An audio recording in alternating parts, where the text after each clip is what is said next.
Hello साथियों, नमस्कार। Welcome to my channel PS TET CTET classes में आप सभी का स्वागत है। साथियों, जैसा कि मैंने वादा किया था, सीडीपी हम इस चैनल पे अपने कराएंगे पीएस टेट सीटेट क्लासेस पे। तो सीडीपी का एक क्लास करा दिया गया है, ये दूसरा क्लास है डेवलपमेंट से रिलेटेड। अब बात करेंगे इस वीडियो में विकास के स्टेज को लेकर, मतलब विकास के चरण, स्टेज ऑफ डेवलपमेंट। तो साथियों, बालक का विकास मुख्यतः चार तरीके से, चार चरण होते हैं इसके। पहले चरण को कहते हैं शैशव अवस्था, इन्फेंसी एज। दूसरे चरण को कहते हैं पूर्व बाल्यावस्था। तीसरे को कहते हैं उत्तर बाल्यावस्था और चौथे को किशोरावस्था। इंग्लिश में infancy, early childhood, letter childhood और एडोलसेंस। तो आप समझ पा रहे होंगे विकास के चार चरण दे रखे हैं: शैशवावस्था,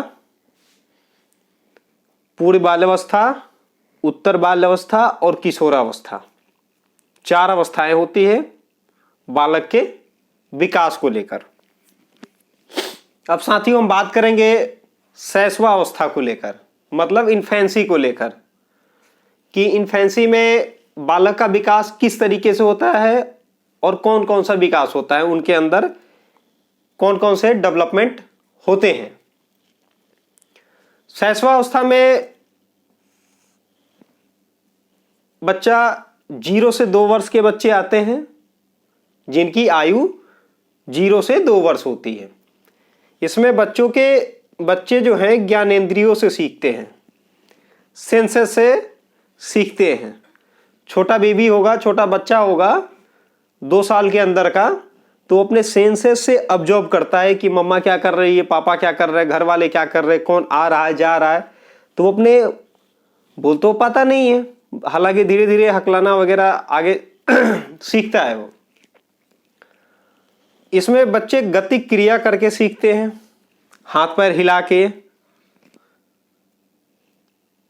गति क्रिया करके सीखते हैं। ये कौन कहा है? ये जीन पियाजे नामक एक साइंटिस्ट है, जिनके बारे में बताया जाएगा आपको दूसरी वीडियो में। बहुत बड़े वैज्ञानिक रहे हैं।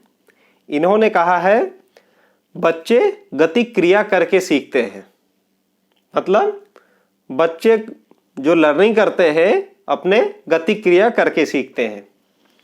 ये एज बहुत खतरों से भी भरा होता है साथियों। इस एज में जो सबसे ज्यादा किसी चीज का विकास होता है तो मस्तिष्क का विकास होता है, बच्चे के ब्रेन का विकास होता है, दिमाग का विकास सबसे ज्यादा शैशवावस्था में होता है। तो शैशवावस्था की क्या क्या पहचान है साथियों? बच्चे अपने सेंसेस से सीखेंगे, गति क्रिया करके सीखेंगे, और बच्चों का ब्रेन का सबसे ज्यादा विकास इसी एज में होगा। इस एज 0 से 2 वर्ष शैशवावस्था, इन्फेंसी एज। अब साथियों, बात करेंगे हम दूसरे नंबर के डेवलपमेंट की, जो है अर्ली चाइल्डहुड, पूर्व बाल्यावस्था। इसमें जो बच्चों की उम्र रखी गई है, इसमें जो बच्चे होते हैं वो 2 से 6 वर्ष के बच्चे आते हैं, या उनके एज को रखा गया है पूर्व बाल्यावस्था में। इस एज को टॉय एज भी कहते हैं, मतलब खिलौने का आयु। 2 से 6 वर्ष के बच्चे ज्यादातर खिलौनों से खेलते हैं, बंदूक से खेलेंगे, छोटी बच्चियां हैं तो गुड़िया से खेलेंगी, बहुत सारे खिलौने, इसमें कार वगैरह वगैरह बच्चे डिमांड करते हैं अपने पेरेंट्स से, अपने माता पिता से। खिलौने का टॉय एज जो साइंटिस्ट है, इन्होंने कहा है टॉय एज, एरिक एरिक्सन नाम के एक वैज्ञानिक है, साइंटिस्ट हैं।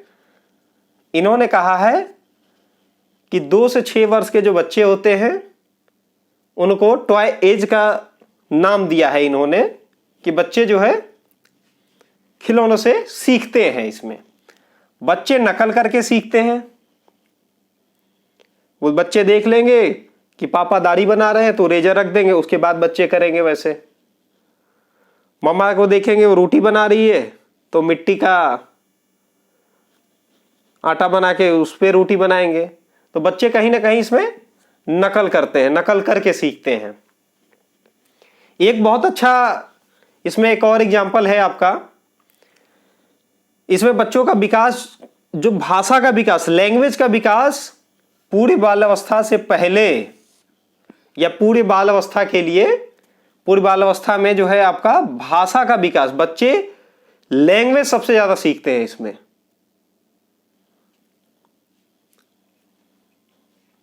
लैंग्वेज का खैर बच्चे तो जिस माहौल में हो जाते हैं वही भाषा अडेप्ट कर लेते हैं। जैसे मान लीजिए बच्चों के माता पिता पंजाब के हैं तो बाहर इन्वायरमेंट से वो क्या सीखेंगे, बाहर अगर हिंदी बोली जा रही तो हिंदी सीखेंगे। पंजाब का फैमिली है और उत्तर प्रदेश में लखनऊ में आके रह रहा है, हिंदी बोलेंगे बाहर, लेकिन पारिवारिक वो लैंग्वेज पंजाबी भी सीख जाते हैं क्योंकि उनके माता पिता उसी लैंग्वेज में बात करते हैं। तो कहीं ना कहीं बच्चे समाज से भी सीखते हैं, अपने परिवार से भी सीखते हैं। वो तो बच्चों के ओवरऑल विकास की हमने बात कर दी। अभी स्पेशल हम बात करते हैं पूरी बाल अवस्था से रिलेटेड। तो इसमें हमने आपको बताया ही पूरी बाल अवस्था 2 से 6 वर्ष तक की आयु के बच्चे रहते हैं। इसमें खिलौने का आयु टॉय एज कहा गया है, एरिक एरिक्सन साहब ने कहा है। बच्चे नकल करके सीखते हैं। भाषा का विकास सबसे ज्यादा होता है इसमें, बच्चे लैंग्वेज डेवलपमेंट होता है बच्चों में, भाषा का विकास होता है। जन्म के बाद अगर कहें तो शारीरिक विकास जो होता है सबसे तीव्र गति से होता है, मतलब बहुत तेज स्पीड होती है इसमें। बच्चों का जो शारीरिक विकास होता है, डेवलपमेंट होता है, वो सबसे ज्यादा होता है जन्म के बाद। और इस एज को संवेदनशील अवस्था भी कहा गया है, पूर्व बाल अवस्था को। तो अब साथियों आप शैशवावस्था, पूर्व बाल अवस्था आप अच्छे से समझ गए होंगे। अगर इससे संबंधित कोई प्रश्न हो तो कमेंट में करिएगा, उसका रिप्लाई हम कमेंट के माध्यम से या दूसरे वीडियो के माध्यम से आप तक पहुंचाने का प्रयास करेंगे। अब बात करते हैं तीसरे अवस्था की। तीसरा अवस्था है हमारा लेटर चाइल्डहुड, जिसको हिंदी में उत्तर बाल अवस्था कहते हैं। मतलब बाल अवस्था एक ही है, बाल अवस्था को 2 पार्ट में बांट दिया गया। एक पूर्व, जैसे बच्चे का पहले जैसे बालक वो हो रहा है तो उसके पहले का क्या विकास हो रहा है, और उत्तर जब बालक हो गया तब। इसीलिए विकास के चरण को 4 कैटेगराइज किया गया है, शैशवावस्था, पूर्व बाल्यावस्था, उत्तर बाल्यावस्था, किशोरावस्था। अब हम बात करते हैं उत्तर बाल्यावस्था की। उत्तर बाल्यावस्था 6 से 2 वर्ष तक के बच्चों की होती है, या 6 से 2 मैं बोल दिया, 6 से 12 वर्ष, 6 to 12 ईयर्स के बच्चे इसमें आते हैं उत्तर बाल्यावस्था में। इस उत्तर बाल अवस्था को गैंग एज, मतलब टोली की अवस्था कही जाती है। इसमें बच्चे टोली में रहना पसंद करते हैं, ग्रुप बनाते हैं, ग्रुप में खेलेंगे, वो ग्रुप में स्कूल जाएंगे। 6 से 12 वर्ष के बच्चे प्राइमरी में एडमिशन तो हो ही जाता है उनका, क्लास फर्स्ट में 5 साल के ऊपर के बच्चों का होता है, तो ग्रुप में जाना पसंद करते हैं। खेल की अवस्था कही जाती है इसको। इसमें बच्चे खेल खेलना बहुत पसंद करते हैं, बहुत अच्छा लगता है उनको खेल खेलना। और इसमें बच्चे सबसे ज्यादा दोस्ती भी करना पसंद करते हैं। उत्तर बाल्यावस्था में बच्चे दोस्ती करना बहुत पसंद करते हैं, अधिक समय देते हैं दोस्तों के लिए, या कि ये कह लीजिए उत्तर बाल्यावस्था में बच्चे दोस्तों के लिए समय बहुत ज्यादा देते हैं। सुषुप्ता की अवस्था कही जाती है, ये सिगमंड फ्राइड नाम के एक साइंटिस्ट है, सिगमंड फ्राइड नाम के एक मनोवैज्ञानिक है, जिन्होंने उत्तर बाल्यावस्था को सुषुप्ता की अवस्था कही है। इसी अवस्था को जीन पियाजे साहब, बहुत बड़े वैज्ञानिक है, बहुत ज्यादा इनसे रिलेटेड क्वेश्चंस आता है सीटेट में, इसको दूसरे वीडियो में बताएंगे। जीन पियाजे की थ्योरी है अलग से, उसके बारे में चर्चा की जाएगी दूसरे वीडियो में।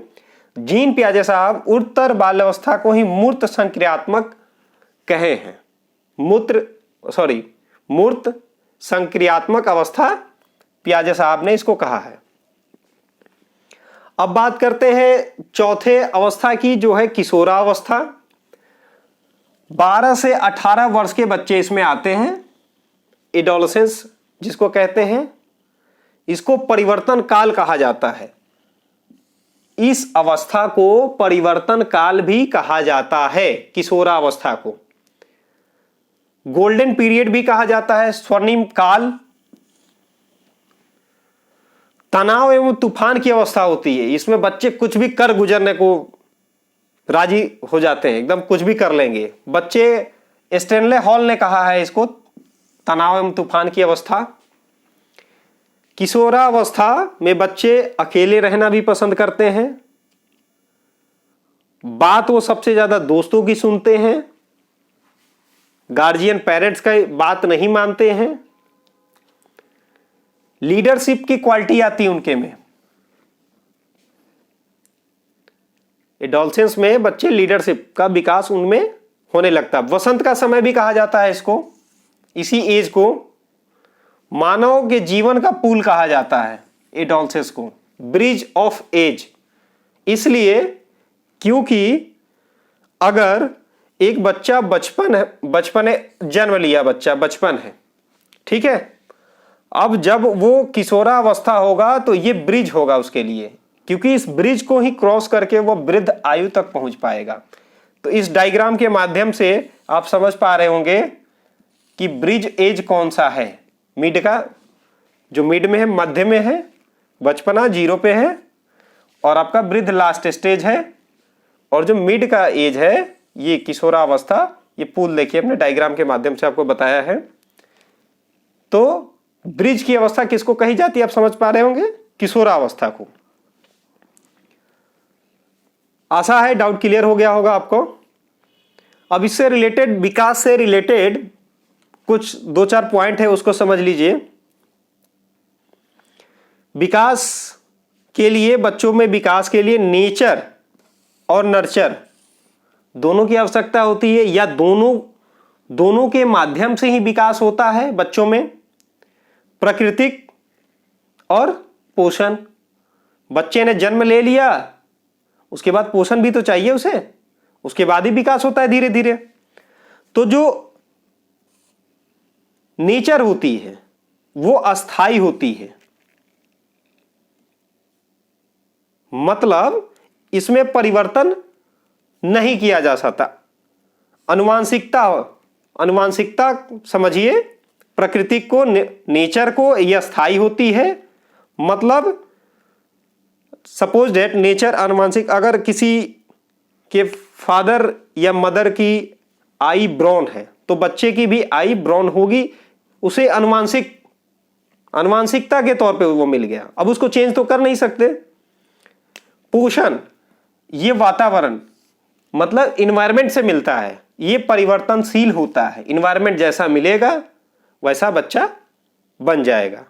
तो कहीं ना कहीं development H/E, H for heredity, E for environment, अनुवांशिकता और वातावरण का गुणनफल है, हमेशा ये गुणनफल होता है।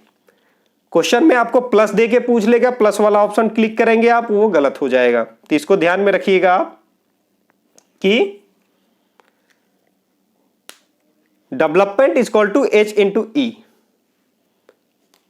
इस वीडियो के माध्यम से हम विकास के चरण पढ़े, आज समझे, इससे रिलेटेड प्रश्न कराए जाएंगे आपको। पहले टॉपिक में एक साथ कंप्लीट कर लूं, फिर मिक्स करके क्वेश्चंस आपको दिया जाएगा। अगर आप कमेंट में रिप्लाई करेंगे कि इससे संबंधित क्वेश्चन भी टॉपिक के बाद कराया जाए तो वो भी किया जाएगा। अब तक के लिए इतना ही साथियों, धन्यवाद।